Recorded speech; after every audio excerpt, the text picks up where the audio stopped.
Ya. Buenas tardes. Sí, buenas tardes ya. Buenas tardes, chicos y chicas. Estoy intentando llevar a cabo esta modalidad de aprendizaje que consiste básicamente en que yo les voy a ir dando apuntes o información relevante en relación con la unidad número 1, que es la prehistoria, que era lo que estábamos viendo. Y el objetivo es que ustedes vayan tomando apuntes. Si quieren, pausan lo que están viendo para que puedan escribir, eh, y que lo puedan ver todas las veces que sea necesario para que aprendan. Ya, esta es lo que ustedes están viendo, el precio, la presentación que yo ya subí en PDF hace como una semana atrás. Por lo tanto, lo único que deben hacer ahora es escuchar la explicación de cierta manera y aprender, pues, si ese es el objetivo. No sé si se acuerdan que nombramos el proceso de hominización, que va a ser un concepto fundamental, eh, que ha estado en la guía y que es un concepto que es bien técnico en cuanto a historia, pero es importante que sepan su definición. Eh, ¿Por qué? Porque aquí dice, miren, proceso de hominización es el proceso de evolución biológica y cultural del ser humano. Es decir, para que me comprendan mejor, es la manera en que el mono ya se fue transformando en un ser humano tal como lo somos hoy día. Recalco, tal como lo dejamos en claro en las clases, que independiente de sus creencias, en la clase de historia vamos a abordar esto desde una perspectiva histórica, ¿ya? Si usted cree que a Dios lo inventó, lo creó Dios, es válido, completamente válido, pero vamos a trabajar en esta clase en particular, desechando esa teoría, digámoslo, o esa creencia, ¿ya? Entonces, ¿qué es lo que dijimos? Partíamos con el Australopithecus, que es el que ustedes ven aquí, ¿cierto? Que es el que tiene más rasgos de simio, digamos, de animal. De hecho, lo que alcanzamos a ver en clase es que su talla es de 1,10 metros, o sea, muy bajito, pesa muy poquito, pero ya empieza a presentar rasgos como de humano, en este caso bipedismo. Yo lo alcancé a repetir hartas veces en clase, pero lo voy a repetir ahora nuevamente. Bi es 2, ¿ya? Esto quiere decir que este Australopithecus, ¿ya? Caminaba en dos piernas, ¿ya? O se apoyaba en dos pies, se desplazaba caminando, ¿ya? Un poco encorvado, como lo actué yo en la clase, no sé si se acuerdan, un poco encorvado, pero ya presenta un rasgo que va a ser fundamental en el ser humano, que es el caminar, a través de dos piernas, digamos, ¿ya? Con la espalda un poco erguida, no tanto, eh, y es el Australopithecus. Sin embargo, y aquí es ya donde se empieza a poner interesante, ya vamos a empezar a hablar del Homo habilis, que si se dan cuenta, el que su antepasado, digámoslo así, era un Australopithecus. Ese es el nombre científico, histórico. Luego vienen solamente, eh, Homo. ¿Por qué digo esto? Porque Homo es hombre, o sea que el Australopithecus no era un hombre propiamente tal, ya es el antepasado, más antiguo del ser humano. De a partir del Homo habilis es que uno ya empieza a hablar como de nuestros antepasados propiamente tal, porque reciben, la definición de Homo, de hombre, ¿ya?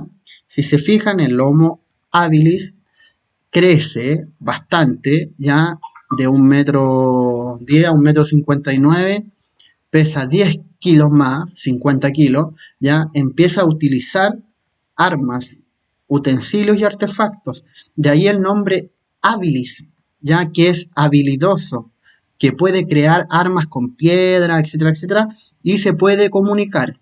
Rasgos fundamentales dentro del Homo habilis. Luego le sigue el Homo erectus, que refiere a la espalda. Ya él tiene la espalda erguida completamente, tal como hoy día, la poseemos nosotros. Su talla, su altura es de 1,60 m, lo que viene siendo como un poco bien cercano al hombre de hoy, pesa 60 kilos aproximadamente, ya descubre el fuego, lo empieza a utilizar. Si descubre el fuego, ¿para qué le sirve el fuego? Uno, para ahuyentar a los animales salvajes, ¿ya? Dos, para protegerse del frío. Y tres, que es lo más importante, para cocinar. Por lo tanto, si cocina sus alimentos, vive más porque tiene menos riesgo de contraer una infección de la comida, de la carne. ¿Se entiende, cierto? Es fundamental siempre cocinar los alimentos, ¿ya? Y empieza a cazar en grupo, que también es importante, ¿ya? Porque aquí el habilis ya puede hablar, pero aún no se comunica muy bien con sus compañeros. Ya este otro ya es capaz de comunicarse y es capaz de crear estrategias de ataque para cazar, de apoyarse, ya de cooperar con el del lado. Luego saltamos al Homo neandertal, ya ahí sale un nombre más complejo, pero dejémonos en Homo neandertal, hasta ahí, ya. Pesa 80 kilos, crece, ¿cierto? Entierra a sus muertos. Eso significa, si alguien entierra a sus muertos, significa que de alguna u otra manera cree en la vida después de la muerte. Entonces también estamos en presencia aquí ante las primeras creencias, ¿ya? Sobre Dios o sobre algo después de la muerte, ¿ya? Y empieza a crear útiles más especializados, ya sea lanza, arco, piedra, piedras que son sujetas a un palo, por ejemplo, a un tronco, y que crea un arma mejor que la piedra sola, ¿ya? Y el último, antes de nosotros, es el Homo sapiens, ¿ya? Que ya mide lo que nosotros aproximadamente medimos, pesa lo que nosotros aproximadamente pesamos, empieza el arte, principalmente lo que tengo acá atrás, ¿ya? La pintura rupestre empieza a dejar registro de lo que ve. Por lo tanto, mucha de la historia que se sabe hoy día de esta época es de la pintura rupestre, ¿ya? Y eso fue del Homo sapiens, que está aquí, ¿ya? Empieza a usar, más que piedra, él empieza a usar huesos. Por ejemplo, algo tan simple como crearse un tenedor, por ejemplo. Lo puede hacer con hueso, no con piedra. Entonces es importante ver desde ese punto de vista al Homo sapiens, ¿ya? Sapien viene de sapiencia, de inteligencia, por lo tanto, este hombre, Homo, se distingue del resto porque es más inteligente, ¿ya? Es mucho más inteligente. Bueno, aquí están los tipos de cráneo, ustedes lo pueden ver. Si ven, por ejemplo, estos que son los más antiguos, ya prácticamente es como el de un chimpancé, ya el de un mono. Pero si ven estos que son los más nuevos, este ya es como el cráneo nuestro, digámoslo así. Y si ustedes ven acá, se puede ver, por ejemplo, los cambios en la mandíbula. ¿Ya? Miren esa mandíbula grande y la mandíbula de hoy. ¿Por qué? Por la invención del fuego, porque ya no se come la carne cruda, se cocina, por lo tanto el diente no le es tan difícil o no le cuesta tanto trabajo cortar la carne, ¿ya? Y si los dientes y si la mandíbula se hace más pequeña, digámoslo así, ¿ya? Le da más espacio para que esto se transforme, ¿ya? Y se agrande. ¿Qué es esto? ¿O qué está aquí? El cerebro. Por lo tanto, ahí usted ve por qué es importante, por ejemplo, ya la invención del fuego en nuestra inteligencia. Porque con la invención del fuego, los alimentos se cocinan y al cocinarse, el ser humano necesita menos sus dientes. Por lo tanto, su mandíbula se empequeñece, lo que hace que su mente crezca, digamos, y que sea un hombre más inteligente. Importante, sí, miren, si yo vuelvo al proceso de hominización, que era el proceso de evolución, de cambio, ¿se entiende? Evolución, cambiar para bien, ya en varios aspectos de nuestra vida. Dice que el proceso de hominización es un proceso de cambio, ya biológico y cultural. Voy a darle un solo ejemplo. Ya, si es que el Australopithecus y era bajito y luego creció, ¿ya? Y fue más alto. ¿Eso es un cambio biológico del cuerpo o es un cambio cultural? Para que les quede claro, ¿qué es la cultura? Son nuestras expresiones, lo que comemos, nuestro lenguaje, nuestras creencias, cómo nos vestimos, nuestra manera de hablar. Eso es cultura, porque uno lo aprende observándolo. Pero usted aprendió observando, por ejemplo, a caminar en dos piernas. No, eso como que ya viene en la genética, en sus genes, en sus células. Ya no soy docente de ciencias naturales, pero si hay algo que sé, por ejemplo, es que yo desde chiquitito nunca pensé en volar, por ejemplo. Nunca pensé en volar, porque sabía que no podía. Y eso uno lo ve en la práctica. No aprende de nadie que no puede volar. ¿Ya? Por lo tanto, el caminar es un aspecto biológico que está en nuestros genes. ¿Ya? La forma en que yo estoy vestido hoy día o el lenguaje en español en el que yo le estoy haciendo esta clase es cultural.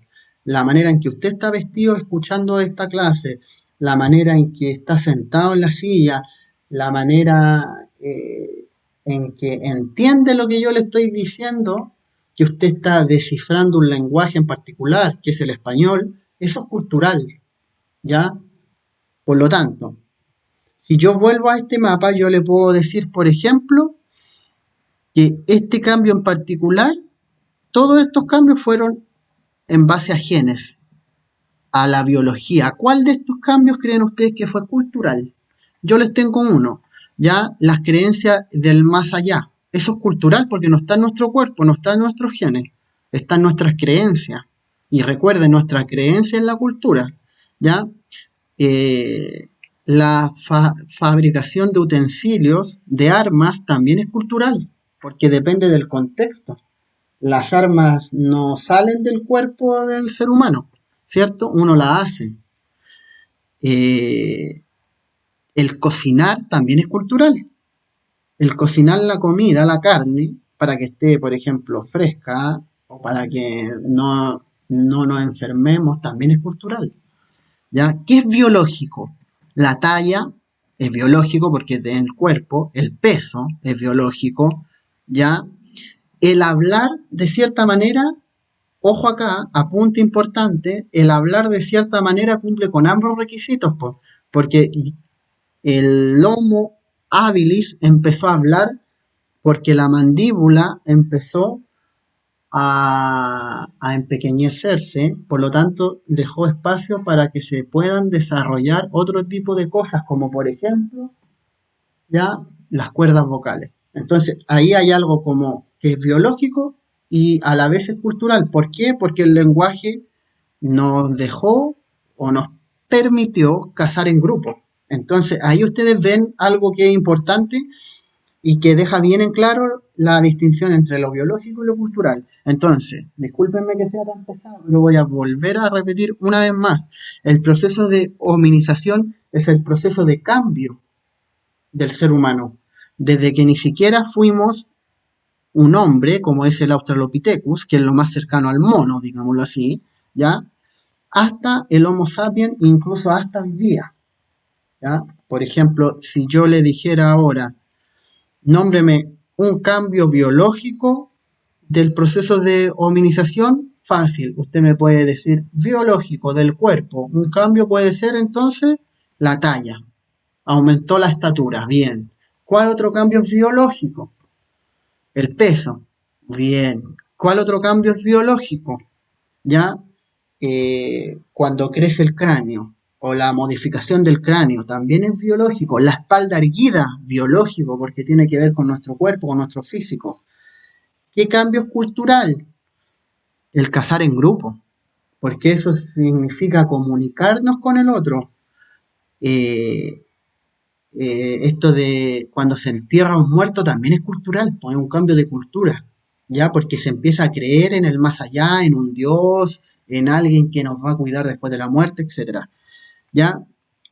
Y el arte también es un cambio cultural, ¿ya? Porque si se empiezan a pintar cuevas, no es algo que salga del cuerpo, es algo que sale de la cultura del ser humano, de la expresión artística, de cómo se expresa, ¿ya?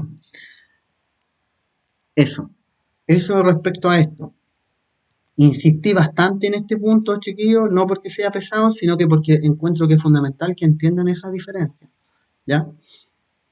Por lo tanto, hablamos, por ejemplo, marcha bípeda, que fue lo que vimos, aumento de la capacidad del cráneo, tanto en capacidad de pensar como en tamaño, desarrollo del lenguaje, desarrollo de capacidad de fabricar y utilizar objetos como una piedra, un palo, un hueso, ¿ya? Metales después, en el futuro. Entonces, importante este mapa, ¿por qué? Porque actualmente los restos más antiguos de un Australopithecus se encontraron en África, miren. Este mapa puede que para ustedes estén confuso porque ustedes están acostumbrados a ver a América al lado izquierdo, ¿cierto? Del mapa. Están acostumbrados a que el mapa sea así y que esta parte esté acá, ¿ya? Sin embargo, este mapa está así planteado para que ustedes puedan ver bien eh, cuál fue el camino que siguen esta especie de homo, nuestros antepasados. Los restos más antiguos de ser humano se encontraron en África, el Australopithecus, hace 150.000 años atrás. Por lo tanto, para que vayan pensando desde África, lógicamente, por ejemplo, piensen que ustedes son un Australopithecus, que van en busca de comida, que necesitan cazar, etcétera. ¿Qué es lo que van a hacer? Van a expandirse hacia el sur del continente africano, van a intentar eh, viajar por todo África hasta que un pequeño grupo, por ejemplo, sale de África. Y ahí tiene dos caminos para el oeste, en este caso para Europa, y hacia Asia. Si ustedes ven la flechita, se va a Asia, luego llega a Oceanía y luego llega al límite de Asia y aquí saltan a América. Digo saltan, luego voy a explicar cómo es ese proceso ya. Saltan a través de un puente de hielo, por lo tanto no saltan, pasan. Miren, voy a hacer algo un poco infantil, pero es para que lo entiendan. Ahí, si ustedes ven esa puntita de tierra, con esta puntita de tierra, hoy día se debe pasar en barco. ¿Cómo lo pasaron en esa época hace 25.000 millones de años? Porque hacía tanto frío, existió un cambio climático, que estos dos porciones de tierra de continentes se unieron a través de un puente. Ese puente recibió el nombre del puente o el estrecho de Bering. Recuerden esto porque también es muy importante, ¿ya? El estrecho o el puente de Bering ya unió dos continentes, Asia con América. De hecho, si yo le saco un poquito el zoom, se van a fijar que el ser humano, a través de este puente de hielo que está ahí, pasó de Asia, caminando a través del puente, hacia América del Norte. Y después en América del Norte bajó hasta llegar a nuestro país, ¿ya? Que fueron uno de los hombres más antiguos en llegar. No sé si se entiende la expansión del ser humano, importante porque va a estar en la prueba cuando vuelvan, donde se encontraron los restos más antiguos del ser humano en África. Ahí está, hace 150.000 años. Y desde África el Homo recorre el mundo, ¿ya? Y lo completa.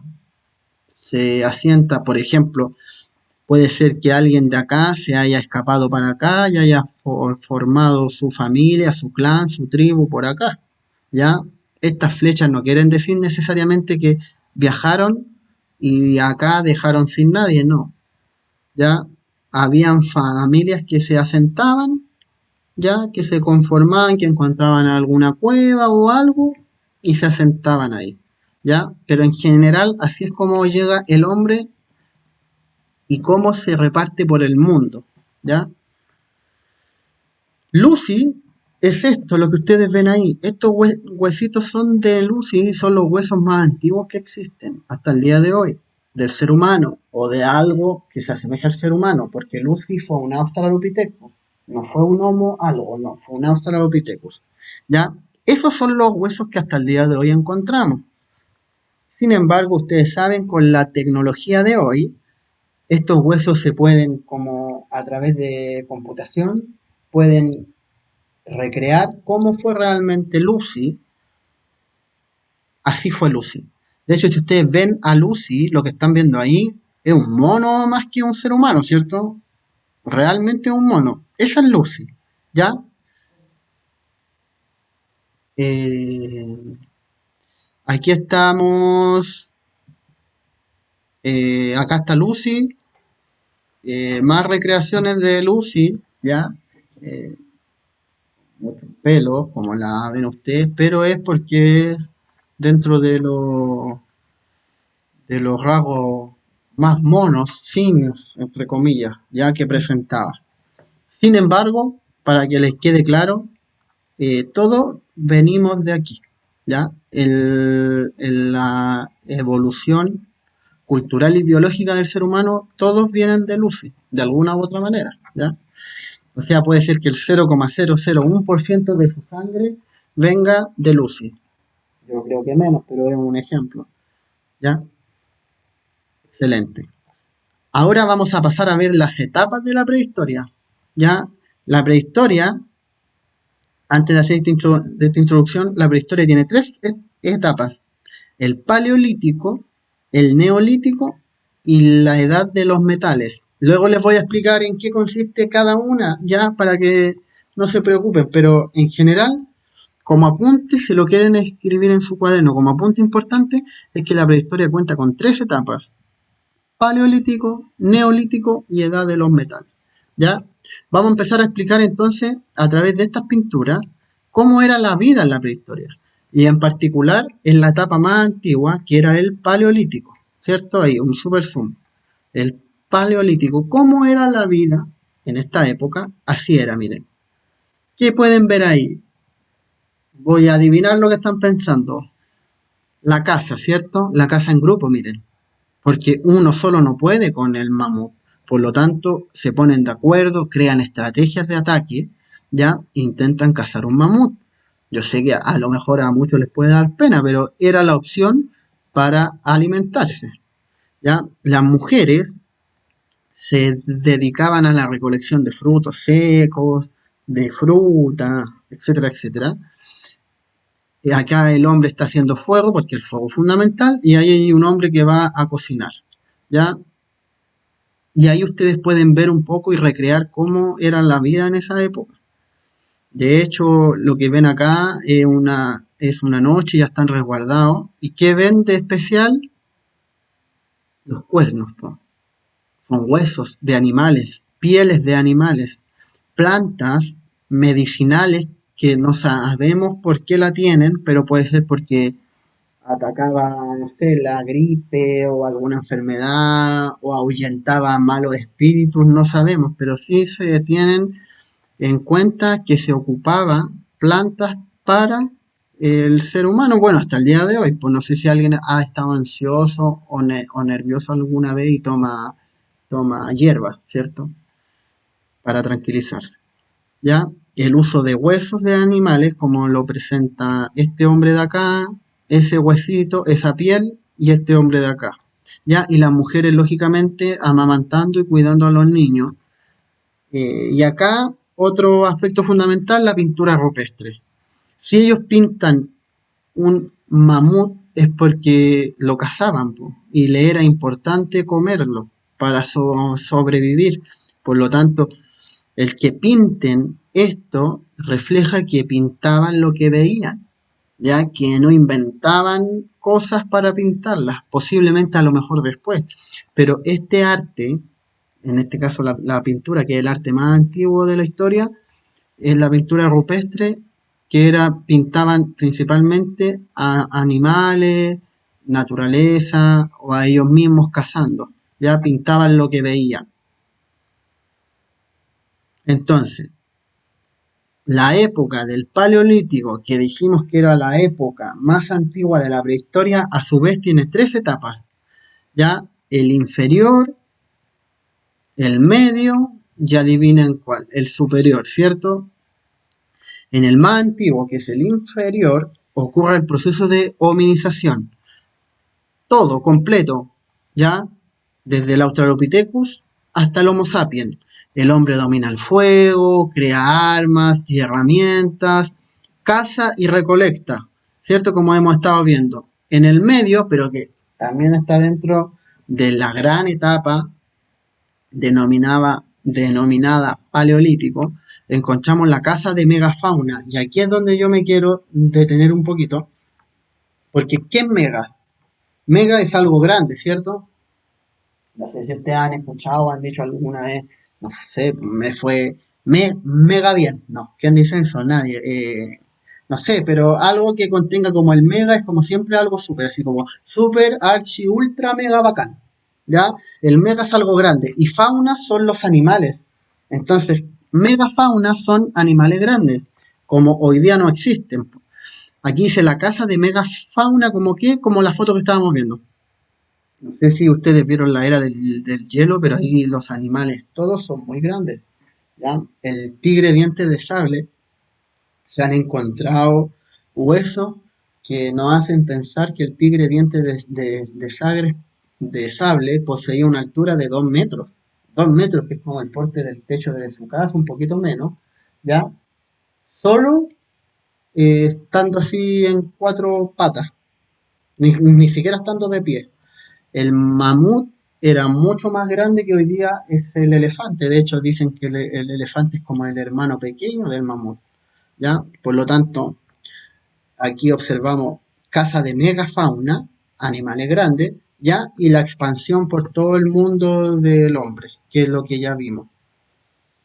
Y la última etapa ya empieza la pintura rupestre y llegan a América a través del estrecho de Bering, o también en español que recibe el nombre de Beringia. Ya hablemoslo como el estrecho o el puente de Bering que unió, ¿se acuerdan? Asia con América. ¿Ya? Ahí está, miren, hay más ejemplos de pintura rupestre y si ven ustedes, ven aquí los ciervos que los cazaban, un caballo, ¿será eso? Ahí hay otro ciervo, y ahí ustedes pueden ir viendo qué era lo que dibujaban nuestros antepasados. Por lo tanto, ¿cómo fue la vida? Ahí ustedes están viendo como una imagen de un día normal en la prehistoria, en el paleolítico.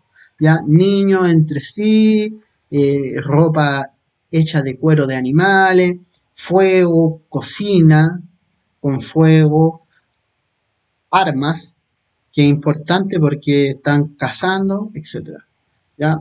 Y aquí un poco es lo que estábamos hablando. ¿Ya? Si que ustedes ven, hasta ahora no se ve ninguna ciudad grande, con 1000 personas, 1 millón de personas, ni siquiera 100. ¿Ya? El ser humano en la prehistoria se reunía en pequeños grupos. Por ejemplo, como su familia con sus tíos y sus primos. Por ejemplo, un grupo de 10, un grupo de 15, pero nada más. ¿Ya? Por lo tanto, aquí dice organización en bandas, que eran pequeños grupos nómades. ¿Qué es nómade? Ojo aquí, que también es un concepto que suele confundirse. ¿Ya? El nómade es el que no tiene una casa definida, un lugar establecido para estar. Es nómade porque viaja todo el tiempo, tiene que viajar. ¿Y por qué creen ustedes que estos hombres cazadores tienen que viajar constantemente? Porque persiguen los animales. O sea, vuelvo atrás, si el mamut se le escapa, los hombres tienen que ir detrás de él, porque si se le escapa puede ser que se queden sin carne por meses y que mueran de hambre. Por lo tanto, si el mamut llegase a escapar, todos los hombres tienen que ir detrás de él, y si no lo pillan, la familia debe ir tras los cazadores, las mujeres, etcétera, porque el animal es el que marca dónde voy a estar. Pues si yo como carne y no tengo un supermercado donde comprar y tengo que cazar, ¿qué pasa si el animal que yo tengo que cazar se me escapa? Lo persigo hasta que lo encuentre.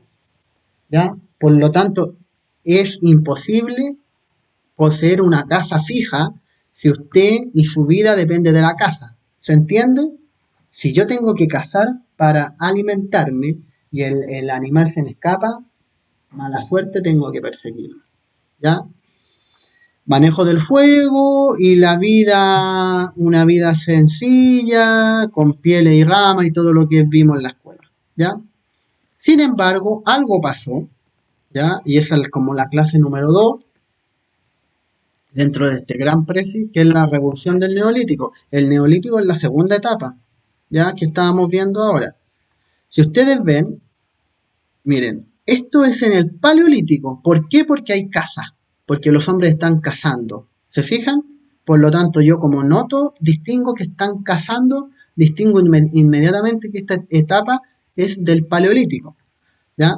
Esta etapa también, y esta etapa también, porque están cazando y están con los animales. Sin embargo, ahora les voy a mostrar rasgos que son propios del neolítico, de esta nueva etapa que empieza, la recolección de frutas.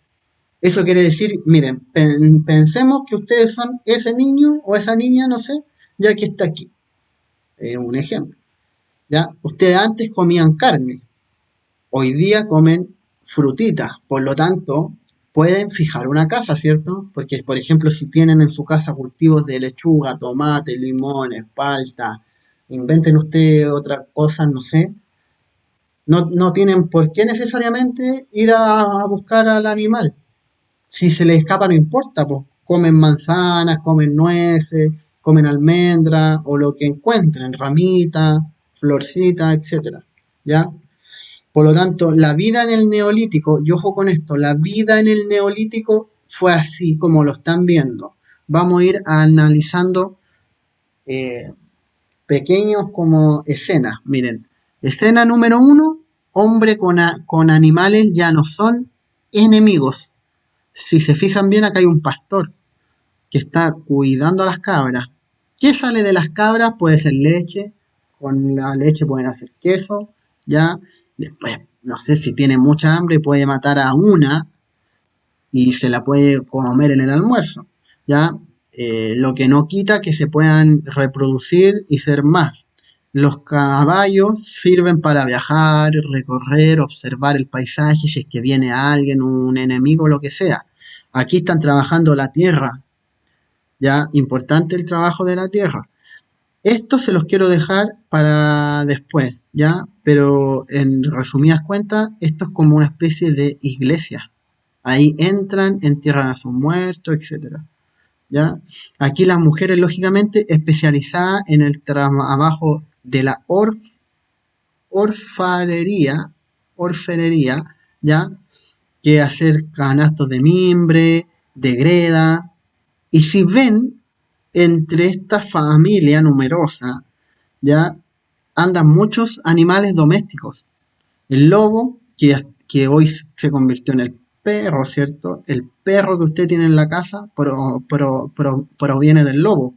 Aquí está, ya el lobo que fue domesticado.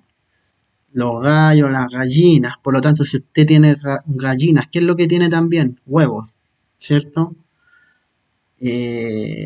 Bueno, y pollo, si lo quiere matar, pero no creo.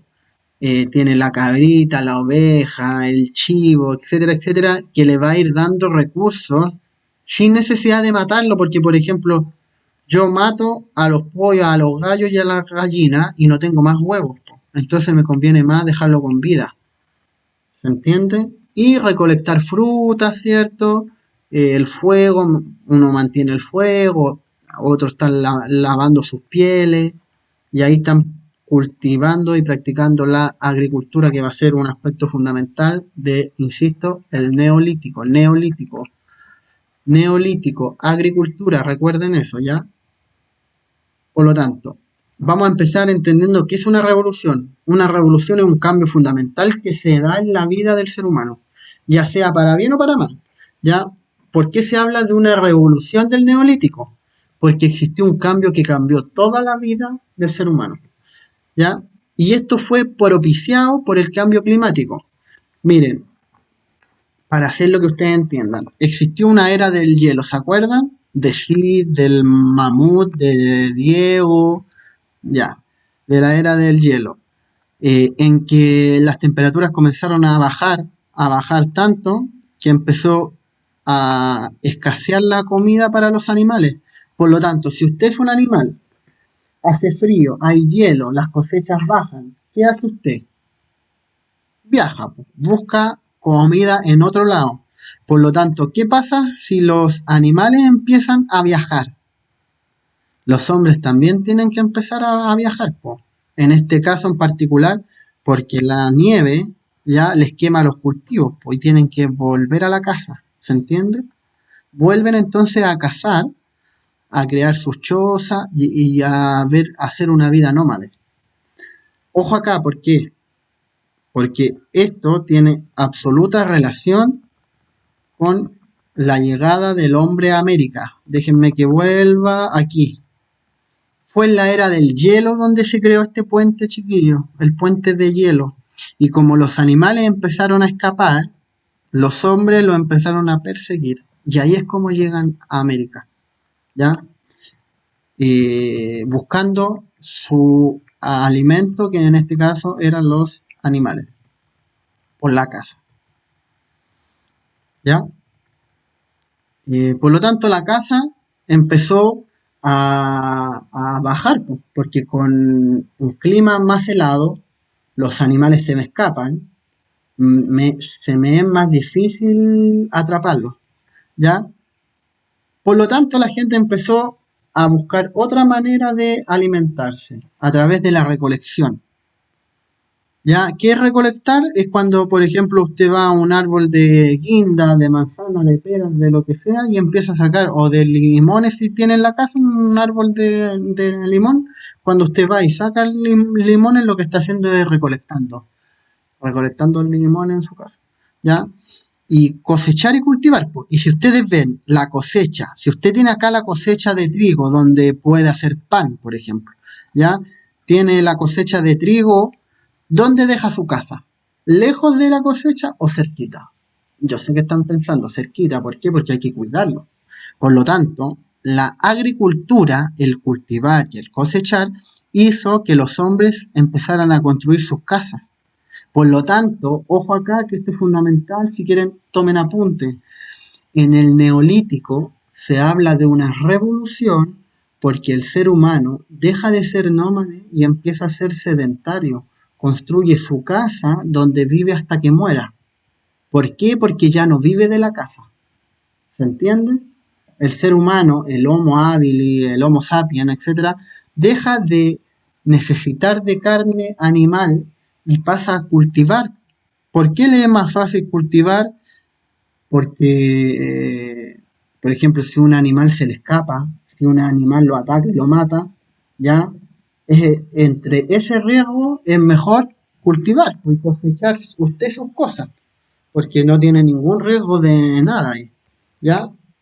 Por lo tanto, la vida en el neolítico se hizo un poquito más amable, un poquito más gentil con nuestros antepasados, ¿ya? La domesticación de las plantas y los animales entonces fue lo más importante dentro del neolítico. Y para eso es bien fácil, miren. ¿Cómo empezó esto? Una sequía, un invierno frío, etcétera. Ya luego empiezan nuevamente a crecer ríos y plantas y árboles. Ya, miren, los, el hombre en esa época era bastante astuto. Por lo tanto, el hombre ahí escondido detrás de ese árbol, por ejemplo, estoy inventando ya, un hombre que está escondido detrás de ese árbol está observando lo que están haciendo los animales. En este caso están tomando líquido a agüita en, en un río. Ya los seres humanos, que no son tontos, los observan y se dan cuenta que ahí pueden tomar agua también, porque si al animal no le pasa nada, él cree que a él tampoco. Y exactamente no le pasa nada. Y después se percata de que los animales llegan muchos ahí. Entonces dice, ah, qué fácil. Si yo pongo acá en el río mi casa, mis casitas, ¿ya? Y empiezo a cultivar trigo, tomates, lechuga, limones, lo que usted quiera, ¿ya? Tengo aparte el acceso a que lleguen a animales, amigos, por ejemplo. Y ahí domestica los animales, ¿ya? Los hace amigos. Es como el gato. El gato antes, que era un animal salvaje, ¿ya? Hoy día no, hoy día ronronea, es bien tierno, la gente ama a los gatos, pero antes no eran así, y eran salvajes, ¿ya? Por lo tanto, esto es un proceso de años. de años, en que el ser humano se fue como haciendo amigo de los animales. Digo entre comillas amigo, porque después, en caso de necesitar carne, lo iba a matar, pero ya no los cazaba. No sé si me entienden, ya no iban a buscar al animal para cazarlo con flechas. Lo tienen al lado, lo tienen en su patio, lo tienen afuera de su choza, ¿ya? Por lo tanto, la vida del hombre fue empezándose a hacer cada vez más fácil, ¿ya? Por lo tanto, una de las principales consecuencias, ¿qué es una consecuencia? Algo que pasa después, gracias a un gran cambio, en este caso, el cambio más importante del neolítico fue ya la agricultura, y junto con la agricultura se consolida la vida sedentaria, la vida en casa, no la vida viajando, ¿se entiende? Porque ya no cazamos animales, por lo tanto la vida se transforma en una vida tranquila, cerca de ríos, cerca de cultivos. Si ustedes ven los hombres ahí, ¿qué están haciendo? La protección de su casa, de sus casas. Ya dejan ahí como una especie de reja improvisada de madera, cercas de madera, mientras las mujeres recolectan en la agricultura y los hombres están haciendo esta fortificación. ¿Y qué están haciendo aquí entonces? La ciudad. La ciudad tal y como la conocemos hoy día o tal y como ha llegado a ser hoy día. Ya, por lo tanto, todo tiene una lógica que logra explicar cómo estamos hoy día, cómo estamos. ¿Ya?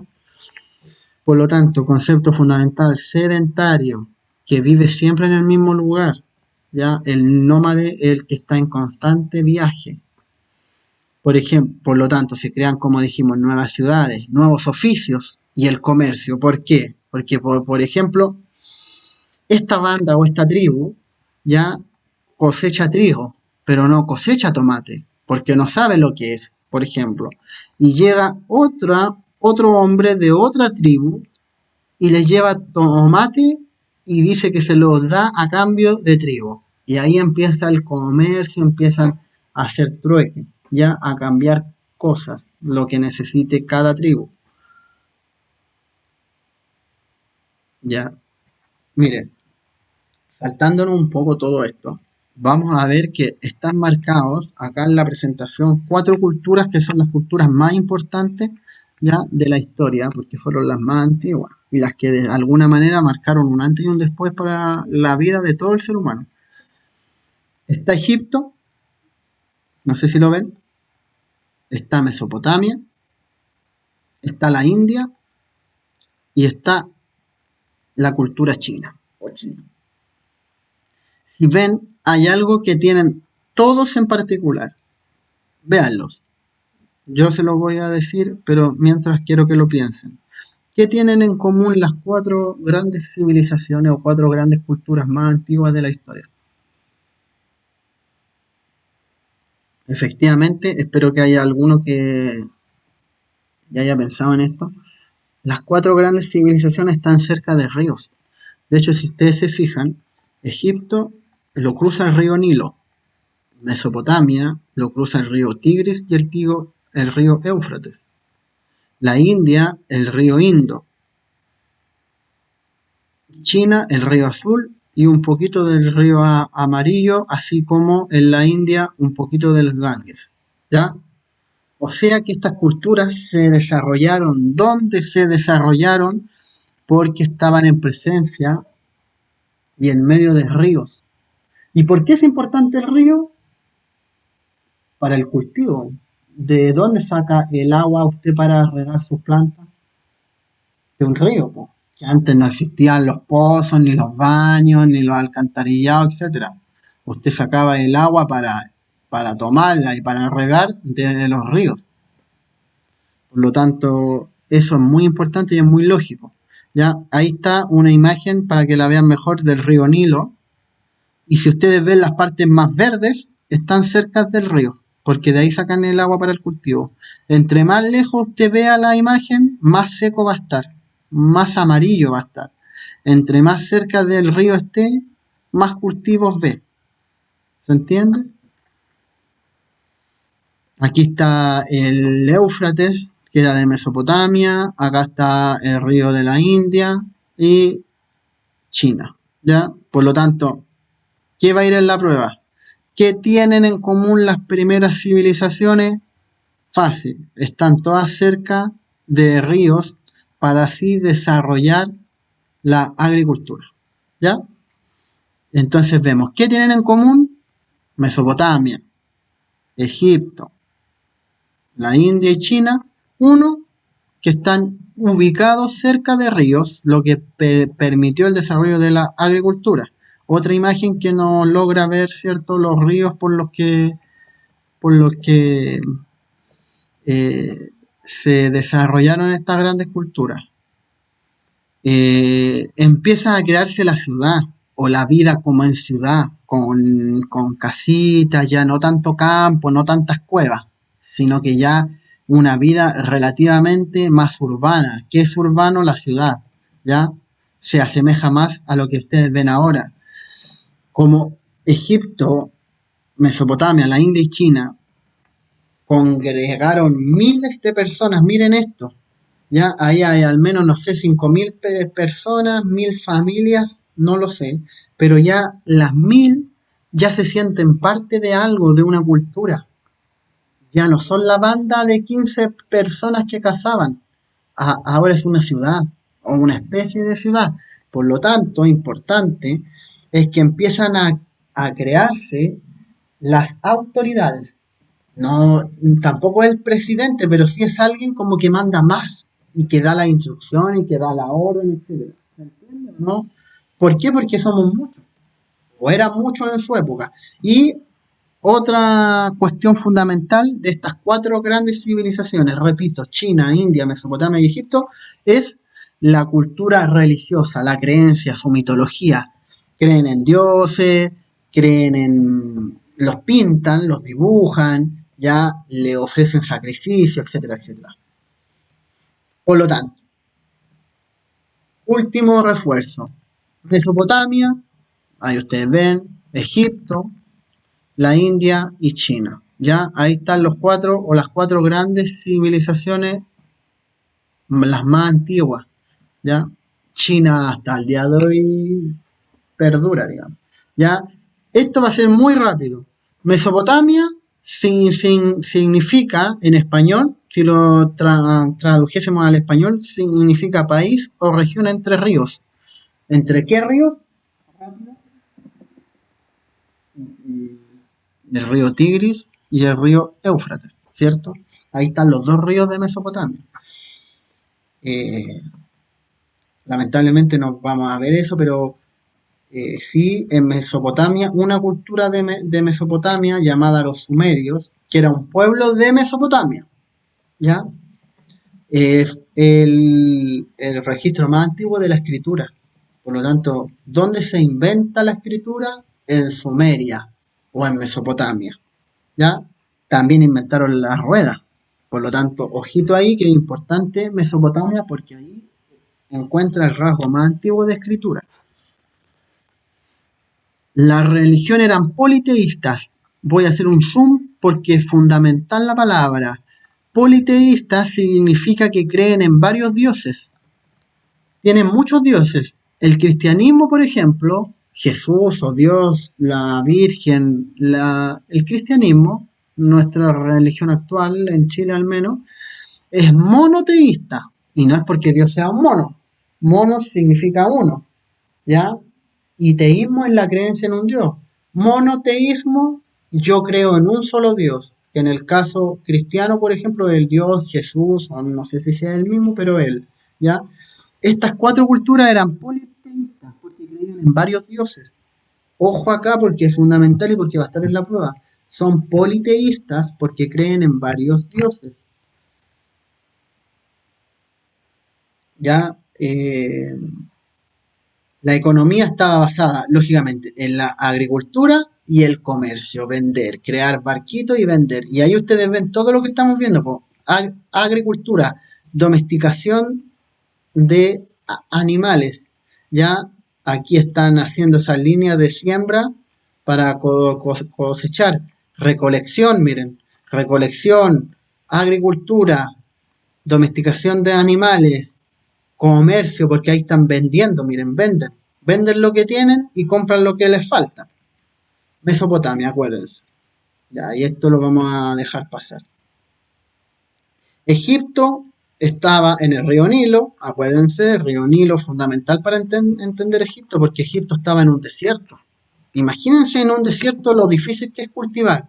¿Cómo puede cultivar usted si su país, entre comillas, su país, su cultura está en un desierto, buscando un río? Entonces Egipto se desarrolla, nace, crece cerca del río Nilo, ¿ya? Porque le es más fácil, insisto, el cultivo y todo eso. Eh, el hombre más importante para los egipcios era el faraón, que era una especie de dios enviado del cielo, entre comillas, que los gobernaba, ¿ya? Faraones, el hombre más importante en Egipto, como el que manda, ¿ya? La economía también estaba basada en la agricultura, miren, ahí están cosechando, cultivando, en la recolección, lógicamente, y en el comercio. Y en leche, mire, ahí le va a sacar leche o está haciendo algo con ese animal, ¿ya? ¿Se me olvida algo? No. La religión también era un pueblo politeísta. Al igual que Mesopotamia, Egipto es politeísta. Quiere decir que creían en muchos dioses. Muy bien. Y uno de sus legados culturales más importantes, uno de tantos, ya van a ser las momias y particularmente las pirámides. Ahí ustedes ven las tres en el Cairo, se ven hermosas en la noche, son muy grandes, hasta el día de hoy no existe explicación de cómo lo crearon, porque miren, ahí estamos nosotros. Es como un hombre o alguna mujer de tamaño normal, promedio, y miren el porte de sus construcciones. Era impresionante, ya impresionante para los años. Ahí está en el Cairo a las 3 y ahí está nuevamente en otra foto y así se ve en la noche, que es increíble.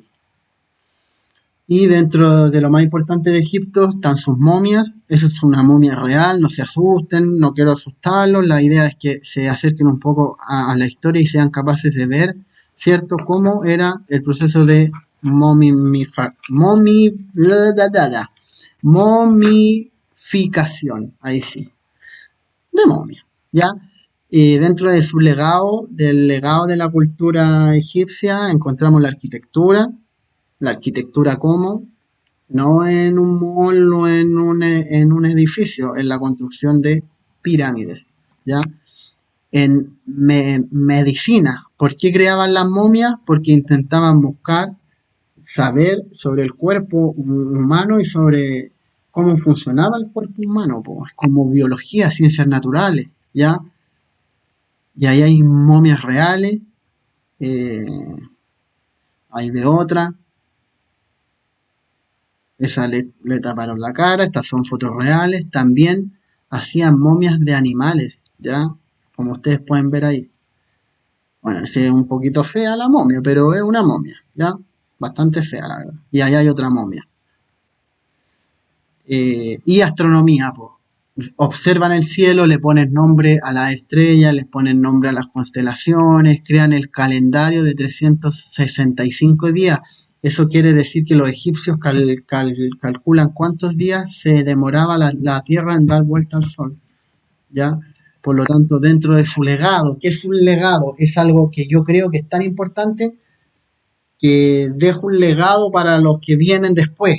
No sé si me explico bien. Por ejemplo, si es que yo escribo un libro y ese libro es muy bonito, por ejemplo, el escritor o el autor de La Caperucita Roja, no sé, dejó un legado a través del libro porque hasta el día de hoy nosotros vemos y escuchamos de ese libro.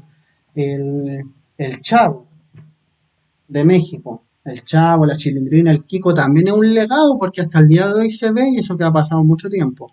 Bueno, el que nuestro año sea de 365 días significa un legado egipcio que nos llega hasta el día de hoy. ¿Ya? Esa es la explicación y ese es el significado del concepto legado.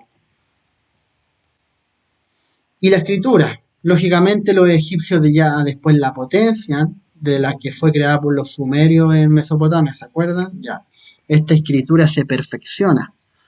Y como ustedes pueden ver ahí ya hacen dibujos y escriben, ya, escriben qué es lo que están dibujando. Yo lamentablemente no sé egipcio, por lo tanto no sé leer esto, pero algo debe decir respecto a lo que están haciendo acá.